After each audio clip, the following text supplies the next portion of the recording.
शैतान एक मिशन पर है, इंसानों को अपने साथ जहन्नुम में लेके जाने का मिशन, और वो इस गोल को अचीव करने में हर वक्त लगा रहता है। हम रियलाइज नहीं करते बट असल में हम एक जंग के मैदान में हैं, जिसमें हम तो इस जंग को सीरियसली नहीं लेते पर हमारा दुश्मन बहुत ज्यादा डेडिकेटेड है। कुरान में अल्लाह ने बिल्कुल साफ साफ फरमाया है कि शैतान तुम्हारा खुला दुश्मन है। शैतान को हजारों साल का एक्स्ट्रा एक्सपीरियंस है इंसान को बहकाने का। कितनी सारी जनरेशन्स आई और चली गईं, और शैतान ने हर जनरेशन पर अपनी कोई ना कोई ट्रिक एक्सपेरिमेंट करी है। शैतान ने इंसान की फितरत को बहुत अच्छे से ऑब्जर्व। शैतान एक मिशन पर है, इंसानों को अपने साथ जहन्नुम में लेके जाने का मिशन, और वो इस गोल को अचीव करने में हर वक्त लगा रहता है। हम रियलाइज नहीं करते बट असल में हम एक जंग के मैदान में हैं, जिसमें हम तो इस जंग को सीरियसली नहीं लेते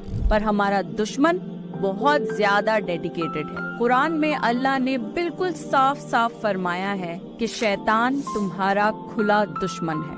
शैतान को हजारों साल का एक्स्ट्रा एक्सपीरियंस है इंसान को बहकाने का। कितनी सारी जनरेशन्स आई और चली गईं, और शैतान ने हर जनरेशन पर अपनी कोई ना कोई ट्रिक एक्सपेरिमेंट करी है। शैतान ने इंसान की फितरत को बहुत अच्छे से ऑब्जर्व